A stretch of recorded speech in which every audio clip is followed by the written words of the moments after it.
Salut à tout le monde, Lelo et salut les 20 comme promis hier dans une émission que je fais. Je vous avais dit qu'aujourd'hui ça sera un jour pas comme les nôtres, comme tous les jours bien sûr s'il faut le dire, mais une journée spéciale, jour où il y a procès, il y a M. Kamere et M. Jamal et consorts, jour où il y a procès, au Babengaka procès des siècles. Pourquoi procès des siècles? Parce que c'est un procès qui va relever les niveaux de la justice congolaise, le procès qui va redonner la valeur à la justice congolaise, le procès qui va donner plus de confiance au chef de l'État envers tout le reste de partenaires dans le monde entier. Je suis très ému, très content pour un travail abattu pendant plusieurs jours, une année presque, en train de dénoncer un voleur, en train de dénoncer un détourneur, en train de dénoncer quelqu'un qui au service de la nation, mais il pense qu'il était au service de sa maison, où il peut tourner comme il veut, il peut retirer comme il veut, il peut voler comme il veut. Et aujourd'hui, le verdict tombe. Comme président Félix Antoine Tshisekedi, on ne célèbre pas la victoire d'un camp contre un autre, mais on célèbre au moins la victoire de la justice. Aujourd'hui, on peut espérer que ma femme ne sera jamais en danger, mon enfant ne sera jamais en danger, mon argent ne sera jamais en danger, ma famille ne sera jamais en danger, soit l'argent de la République ne sera jamais en danger, parce que la justice est là. J'étais très content, vers 14h, 15h, quand on a commencé à lire ce verdict, sentence contre M. Kamere. Merci à tout le monde. Merci na bandeko nyonso balandaka ngai. Merci na bato nyonso basutenaki ngai. Merci na bato nyonso balingaka musalonga na salaka. Vous avez montré que vous étiez d'un commun d'accord avec la République et la République a gagné contre un individu. L'argent de la République, c'est un bien commun de tous les Congolais. L'argent de la République n'appartient ni au président Félix Tshisekedi, ni à sa famille, ni au gouverneur, ni au premier ministre. L'argent de l'État appartient à la nation congolaise. Si quelqu'un prend l'argent de l'État, il l'utilise à ses propres fins, il doit être puni par la loi. Oh, acharnement contre un camarade naïe, basaki naïe campagne, les lois atikiye. Même ceux qui zaki lek naïe, elle n'est pas tikaye. Pour les justice. Na justice, bakangapele kia mokonzi. Bakangape maman naïe, bakangape tata naïe. Ceux qui justice à Congo bolinike, camarade de président bakangayete, donc bolingina numboka na binote. Bolingina numboka na binote, mais j'ai été content quand je me suis promené un peu par-ci par-là. Namoni batebele kozana esengolelo kolobake voilà, nous voulons une république de juges et non une république de Kingakati.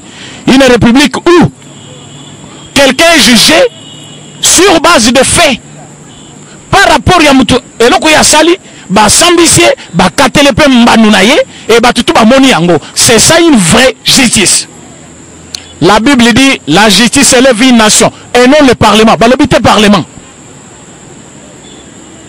Parlement, c'est une institution politique.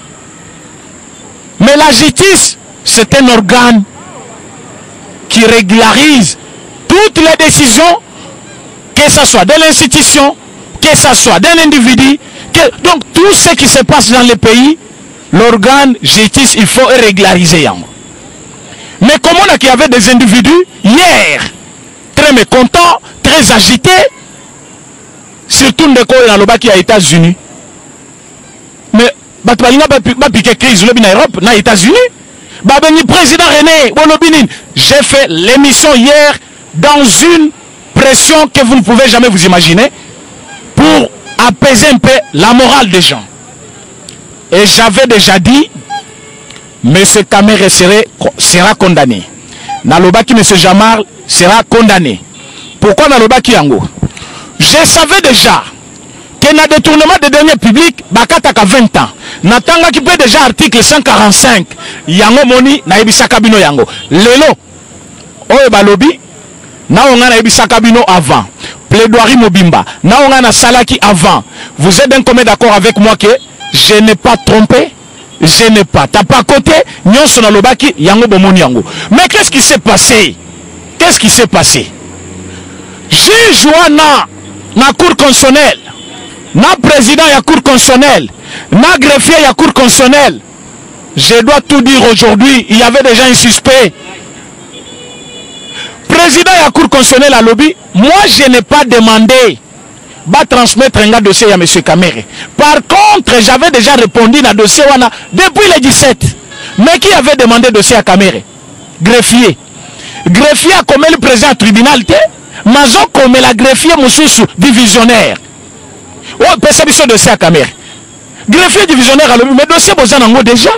Et oh, il y a biso, et ça, il pas n'a pas déjà dans la chambre. On a déjà pris ça en délibéré. Ceux qui déjà dossier a déjà pris en délibéré, on ne peut jamais le transmettre à une autre instance.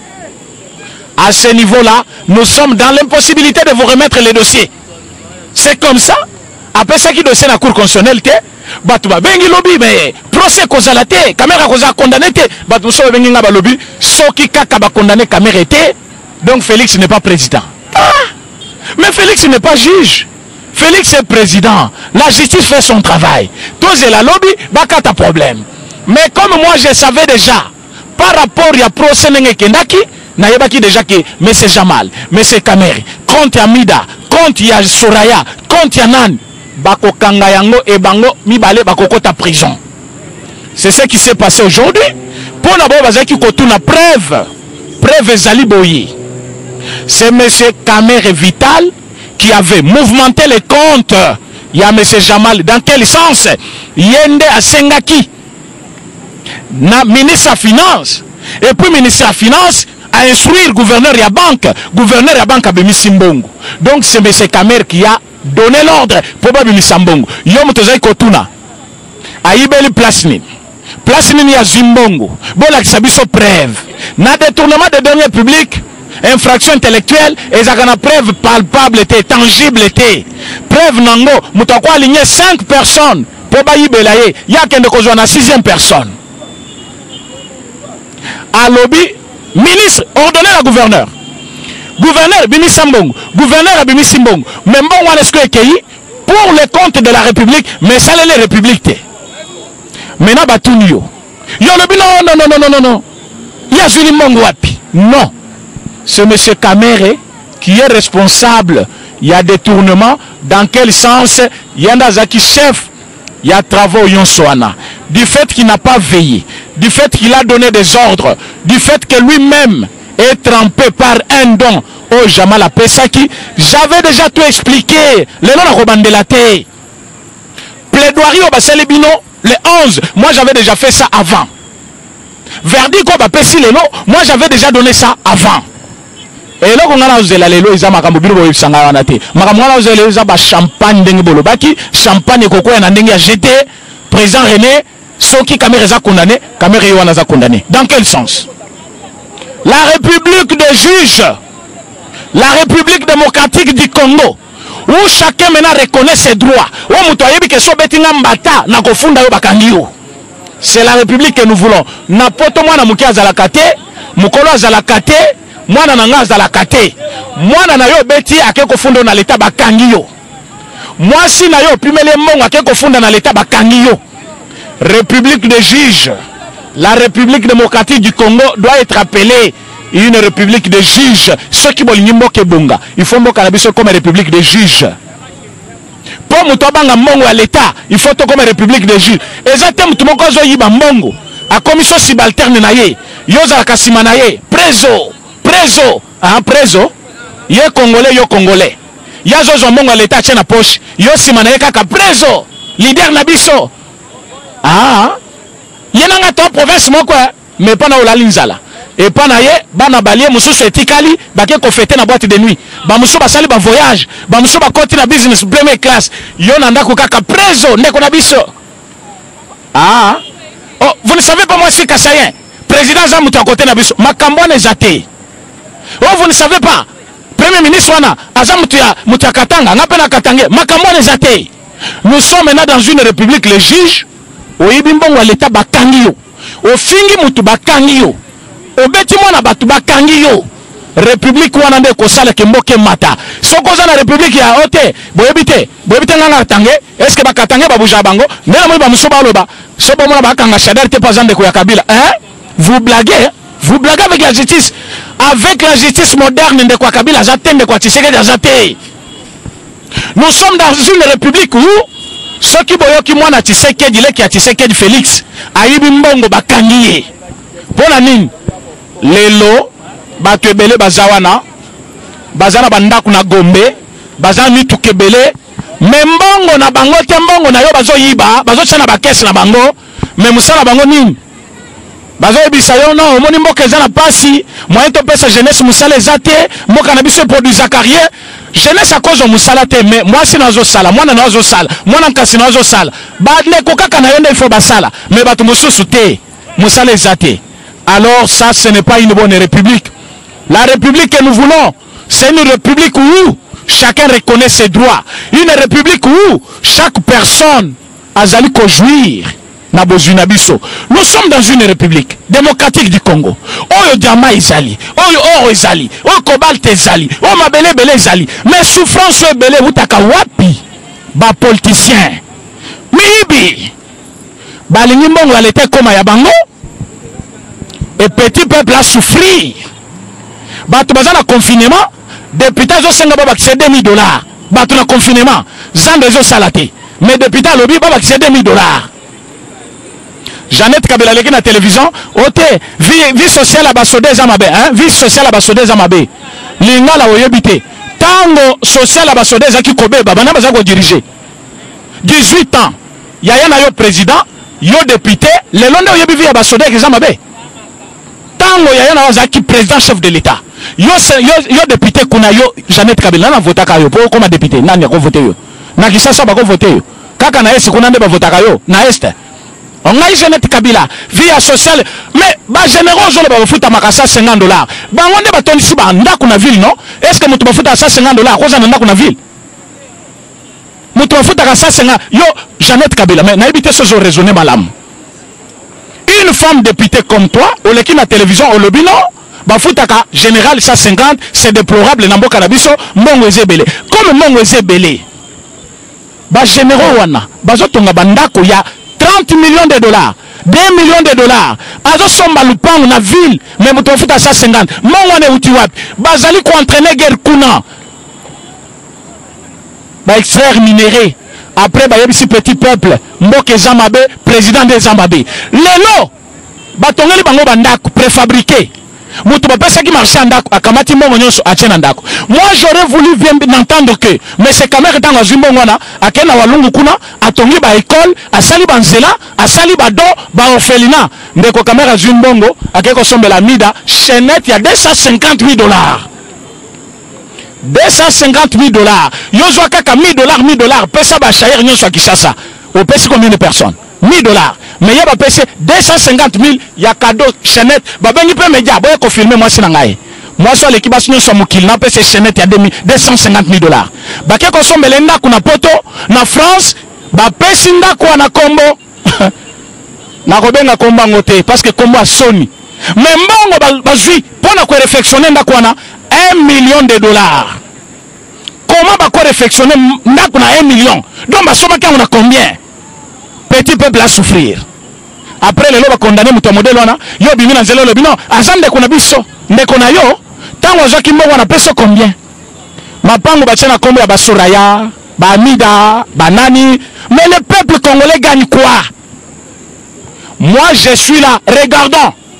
Jour bokoyoka kendeko ya Félix Tshisekedi président chef de l'État yibi na lobela na télévision te bo changer nga kombo oyo nyonso akoyiba kombo na ye muyibi quelle que soit famille na ye et ceux qui bakangi ba ko condamner selon verdict na ye bato bazozela ba kite mukuna po baloba non parce que za muluba mukuna ba katele 20 ans selon plaidoirie beye ba ke yango nde ba ko pesa ye mais chef de l'État ako gracier to yebite ako gracier pe camere to yebite mais quand est-ce que bako gracier mutu to yebite mais bato bazo zela nini comme a condamné Kamere ceux qui battent Mukuna donc comme tribalisme non mais ils cas par cas bazo tala dossier par dossier ceux qui battent que Mukuna a raison bako libérer le kola lelo so Kamere avait raison balinga ba libérer mettons batana dossier à Kamere ba moni ke mbongo nyon seza na compte na ye et bandi kokota à partir ya premier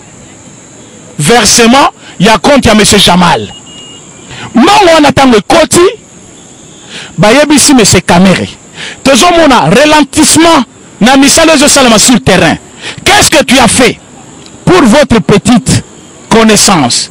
Boyebake mbongo ya 15 millions oyo église catholique a scellé la marche et zalaki vrai chef de l'État avait voulu par tous ses moyens ayeba vérité ya mbongo wana abenga Kamera tuna ye mbongo wana 15 millions destiné na ba société pétrolière et Kewapi chef de l'État l'équipe même na média ya poto na France à lobby ezali système tokutaki mais système ya mabe na Congo babenga kango COP mais mutozo travailler pour l'État azo mbongo ya l'État bazo benga ngo COP chef de l'État memanga mbulikolo eloko wana wandimi COP na l'État andimi COP na présidence azabe muyibi comment zo protéger Kamere chef de l'État il va quitter chef de l'État doit quitter mais parce qu'il a voulu dire que ezaki commission rétro commission en français biso na linga to benga kango COP chef de l'État memingambo mais lelo sikota mbazo condamné Kamere na yo comme so abimi kuna bomoni moninga bayana ye basali campagne lelo siko ye wana tikiye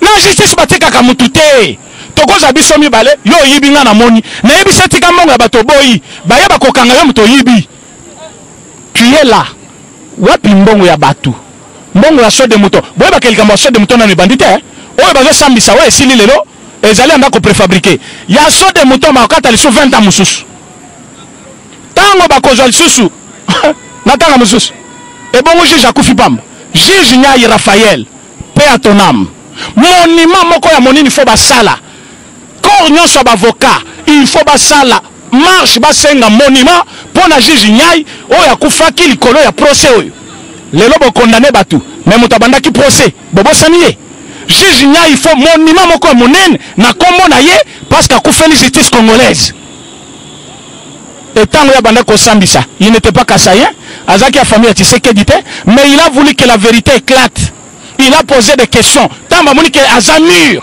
poison maintenant il y a Koufi boye ba que juge Raphaël Nyai azaki na mwasi azaki na bana azaki na famille akufi pamba te il faut batala pourquoi akufaki soka akufaki pour la justice batu nyonso FCC o bazana nyongo ya FPI il faut bakangama moto akeya zimbongo ya l'État on a ministre yo ministre oké kozwa dette na FPI babengango fonds de la promotion de l'industrie yo ministre quand est-ce que ko salama comme industrie mbongo wana mbongo il faut bapesa ba petit chayer bapesa bato bazangi mbongo commerce bapesa ba mama bateka kamapa badefisaka ba jeune ba sisi classe sika bapesa bato bazana besoin basala ba recherche scientifique mais bazimbongo wana kuna bazo pesa oh José Makila de faki mbongo ya FPI wapi mbongo ezate lelo DG lisusu pesa ya nana zo kimbongo oh beminako za déjà nani babengi ye ancien président de l'Assemblée nationale. Je vous ai toujours dit ça que na kendati na village wana babenga kango bita na koma kuna balobi o ferme ya papa ya obeminako na koti na ferme na tanga ngai moko 20 ngulu mais muto azui nyongo ya 1 million na FPI papa yona nga toza na Congo ngulu moko ko abota ka ba 12 bana 16 bana ngulu ya 1 million ekozala combien mais muto akai ko defa 1 million alobi na boko la ngulu na ferme 20 ngulu 30 ngulu 40 ngulu mbongo nyonso ache wapi mbongo mpe faisons avec intérêt ezemona mbongo ezomona na te intérêt pe monanité mbongo pe futamité mais bazo bisabino mbongo ezate moyen budget mata ezate mbongo ezana mboka ezana passe Jeannette Kabila yoko bimawana social et bongo social ekoya ndenge nini mbongo ya l'État yango bozo saka nango bozo defisa ba camarade na bino mbongo ya l'État yango muni na procès ya lelo j'étais très déçu tona mona bazo tanga président juge mbote na place aux ali musala malamu osali félicitations au pesi le kumo plutôt na RDC justice na biso comme respecté et batutu bakobanga mina mbongo ya l'état tango azotanga alobinin assis dans sa maison, dans son salon, en train de commander à un ministre des Finances de sortir l'argent de l'État par téléphone. Un directeur de cabinet. Mukanda, mon côté, ma famille n'a pas eu. A eu téléphone à Tchena Litoy. A lobby, libérer les fonds. Yekunape Abengi, Oya, gouverneur de la banque, libérer les fonds. Après, Mikande lundi après. Dans quelle république? Dans quelle république? Otoke Kosomba, Biloko. Basombi déjà biloko, facture et l'année après. Ça c'est quelle république? Voilà pourquoi il faut toujours dans la république des juges. République des juges. Oyo, au pèse ordre mabé, au subir par rapport ya, ordre au pèse qui a mabé. Les autres dans le Congo, Batebele, il faut comprendre que nous ne sommes pas là pour blaguer. Moussala ya droit, Basala Kangoso lié au tondi. Pour Bakoyela Ombongo, Bakoyela Babandi, au Kober ses relations, mais il faut le droit. Faut la vérité. Batobele le balobaki, ba kite kaka non, batika yeno, aza proche à chef de l'État. Mais écope sa leçon nini na bao ni bitu batikali, ceux qui batiki. Kamere bako kangaye lelo, mais le chef de l'État koloba non, batika ye, mais pesi déjà exemple na batu musus. Pona nini, pour chef de l'État ko gracier mutunyo su ya lingi, eri ya lingi. Mais si koyo, oyo batikali tamba komona ke non. Parce que Kamera Zaki proche à chef de l'État, yango batiki. Est-ce que bongo bakobanga misolo à l'État? Non. Est-ce que moi ke kobonga? Non. Boyebi excédent tozanango na mois de mai. Excédent tozanango ya 64 millions. Excédent. Mboka wezana mbongo ebele. Il faut to chaka sérieux. Jeunesse sonyo se souffrir dans zela et kota misala. Bakodef sa jeunesse mbongo. Mais qu'est-ce qu'on a fait?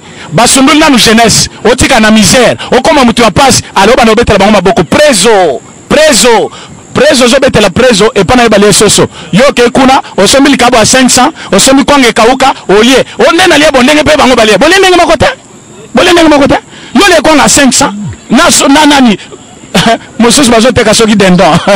Ali pe dendo alali. Mais kuna batumeli mwana nyoso soso. Mais yo fandi kuna ote, ndeko na biso. Mais tu blagues? Ta vie est en danger hypothéquée par un individu. Moutoumoko ba hypothéquer vinaye. Pour yo fandawana. Alors yo sangano, je suis en train de vous dire ce qui est vrai. Lelo il faut batubaye ba droit na bango, il faut batuba zongela kibomoto. Baye ba ke mbongo ya république et za mbongo na biso nyonso. Oyo akoyiba mbongo ya république, aligné république te.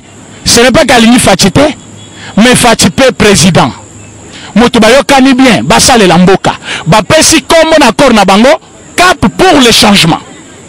Mais Moutouana Akei, Akamati Mbongo sur l'État, a tient la poche, Aïbi. Yo le but Moutouana un vrai collaborateur. Non. Mais ce qui fait le baki batikaye. Aligna Kabi mandengini vis-à-vis de la justice. Est-ce que zéro ria fati, nenga tiki que justice a samusana ye? Non. Batobele bakanisaki, comme Moukuna Keko Funda Kabila. Ce qui bakani Moukuna chef de l'État Kokota. Ma quantité. Alors justice salamu salana na yo. Bakanimo kuna pona problème à Kabila te, bakanimo kuna pona problème à Chibola. Même ceux qui problème à Chibola ils ont lukuta, mais justice a kolanda ba fait. Maintenant je ba condamner mukuna.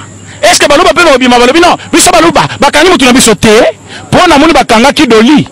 Nani, oli lunga. Aza muluba baloba ba telema kite, directeur financier. Il y a maison civile, il y a chef de l'État. A travaillé dans Monseigneur Gérald Moulumba 15 ans. Il y a un côté na boloko pour 2 millions de dollars. Na moni baloba babinité. Mais na yo ki lelo on na walungu kuna batumi ba drapeau IDPS. Balini ba beta baluba. Non, ça ce n'est pas une bonne république. La vraie république, ezale république o ndeko na yo ayibi yo moko kamati oke kotikele l'État. Mais vous voulez une république? Oh ndeko na ayibi balobi non parce que azande ko na biso bo kangayete. Lobi jour akoyiba yo kaka yo ndoko kende ko dénoncer yango so mona ndako mwana bandi koyiba yo moko banda ko dénoncer mwana po abanga po jour akoyiba eloko ya mutu mususu bakofunda na bino nyonso boke ofuta yango. Et nous sommes dans une république les juges. Moi je n'ai pas trop m'argumenter aujourd'hui. Bobenye Bele, États-Unis n'en parlons pas. France je ne dis rien. Canada fin. Canada Lumbunya. Cette fois-ci pour l'équipe à Tunyonso. Président René Leka, président Yeyo Toki.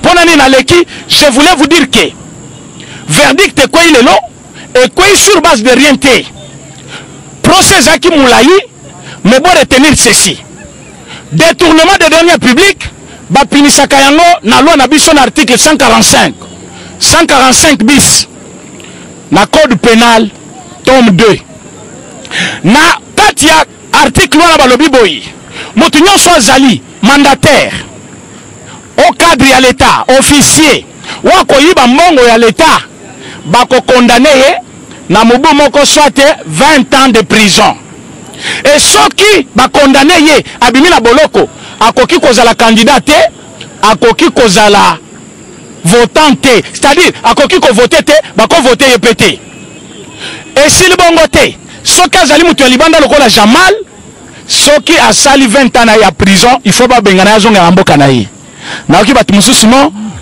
batu na bango ba kotima mbongo ba sombele ba ne wana ba aki kosala prison para bango non selon la loi de notre pays les condamnés doivent purger sanction na ye sur le lieu de crime et nenge ya zawana akokota na prison asali prison na esili nde bazongi semboka na bango travaux forcés selon loi na biso travaux forcés ezaka lisusu te soki ba condamné pour les travaux forcés c'est-à-dire au kosala nde boloko na makala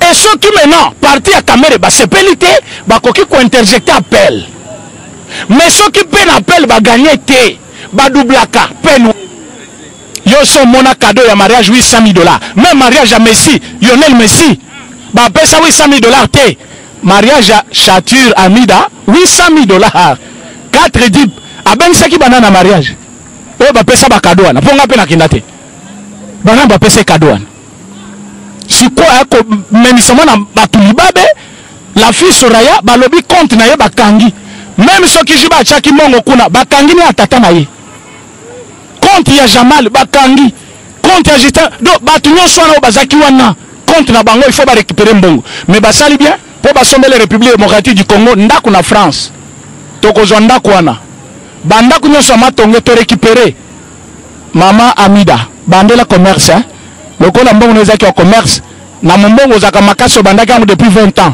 zongela okoma lisu na mbongo belé mais mbongo ya République banga yango mobali no soza muyibi ayana ndako na oza mama loba na ye papa biloko ya l'état te oyo ezali exemple po mutu nyonso ayeba soki ozali na ndeko na saka politique omona komi kozwa mbongo azotia na compte na ye tuna ye mbongo ozotia na compte na ngai eza mbongo nini so eza mbongo ya moyibi azongisa sinon ozo perdre na oyo ya yo eza kuna lelo ezaki procès ya kopesa nango exemple surtout na camp ya FCC batu baza kuna bandongolo miso akosakana te moto aza ministre afandi bo miso rouge azogangela Tshisekedi ondire mwana moke biso to en coalition il faut yeba coalition elobi mbongo ya leta bozwa botia ba compte na bino awa to bandina kamere justice ekobenga moko na bino bo expliquer mbongo boza nango bozwango wapi salaire na bino ezaki combien bokomisi bana ngani ba chômeur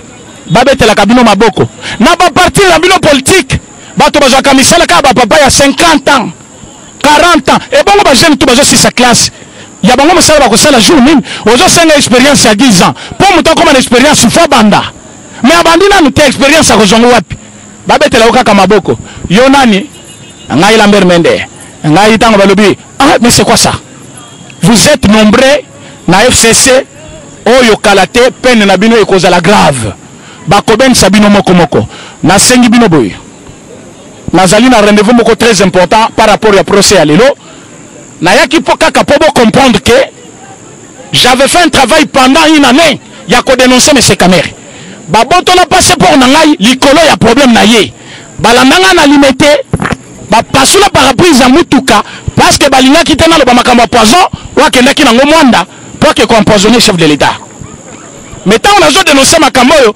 tozaki nanu na mois de mars ya 2019 ko banda 2019 ba eko condamné lelo le 20 ya mois ni juin 2020 donc la salle musala combien pour la koloba mutu azo sala boy botala malamu mutu azo sala boy batebele bandimela kinga ite ba mona ko ndire na za ennemi na ye pourtant naza parmi batu ba assista kaye tango cash ezali kobotama mais lelo na bimaka mutu mabe parce que nakoma ki koloba mabe yazali kosala mais lelo bomoni bino moko ke mongo ya république ole sala les république et que kosomba banda kuna France batie na compte na Grèce et ke iboy na walungu kuna na mboka mais mbongo nyonso atie na compte ya mwasi na ye mais yo kuna ozo sala bitumba na bande kuna yo oyo na bango ozo souffrir muto ozo yiba mbongo na Kinshasa azo ki kosomba ndako na palais na poto pembeni ya Champs-Élysées palais présidentiel ya France tant muto ozo somba ndako ya quartier ya modèle wana izanda ko ya combien po prix ya ndako kutu balobité mais pona ko bongisa ndako wana $1 million yo so si 1 million na vina yo ndengo zawana ndengo utalanga na so 1 million si vous avez 1 million, vous avez la jeune boni na Congo. Mais on a pas la bonne sakaka ndako. Donc ma somme ka on a combien? Mais yo kuna zo silika. Ba on a les caméras. Mongo ya caméra yo liango combien de fois? Oyebi kota le kaka. Osomo na eboy. Mais ma juge de la République Mongunya place Bozali, Zamba mona bino, mutu nyonso ko yiba ta tonga l'état. Machine so mutu yibi mbongo $10,000. Bakata kai mutu. Yango moni sina mati. Mutu nyonso akima kambongo ya l'état. D'ailleurs bakima politique. Balinga ko sa politique te. Poso ko tu politique. Moindre erreur babomio mais na Congo tout le monde bazoa kana politique ba ko yiba mbongo ya batata na bango ba yiba ba tshana ba compte après ba ko yibisa biso jeunesse batanga malamu te jeunesse ba ke liboso te parce que baza mayele te bino bato mayele mboka na biso ko wapi bosale mboka nini bino bato botanga bien bosale mboka nini il faut donner la confiance à cette jeunesse oh maintenant ba fongoli misu bomoni mutu na quartier na bino moyibi bo dénoncer ye mutasomi ndako ya sika bo luka boye basala ka wapi mbongo ngo uti wapi soka ibaki mbongo aleta ale mukamate mukwate umubombe bache na boloko 20 ans ndenge basali ndeko Kamere directeur de cabinet ya Kozonga akozala mayele ministre des finances akozala mayele moyino wana place azali na minute azolenga kuna balobi place nyos bakuta ye ata zana lipapa ata sous-vêtement ata na sengle allez yo bazo prononcer verdict lelo oyena procédé obana ozela nini batika yo balimbisa yo yo mbongo balobi 57 millions toutes taxes comprises yo zamu tumobimba osaka déjà en présidence bakamati $1 million ba pesio kendela nda bango kuna okamati pa mbongo tena poche na ba veste olandi kuna osala ka déjà na présidence est-ce que on est kozela intellectuel mayele ngwana mena bakangi pona complicité de détournement de deniers publics qui est complice l'article 145, l'article 145 bis et j'ai condamné au code pénal volume 2. Je termine par là. Merci à tout le monde qui a soutenu. Pendant une année pour nous avons gagné. C'est la victoire de la justice et non la victoire de M. René. C'est la victoire de la nation congolaise et non de Félix. Ce n'est pas la victoire de l'IDPS. Ce n'est pas la victoire.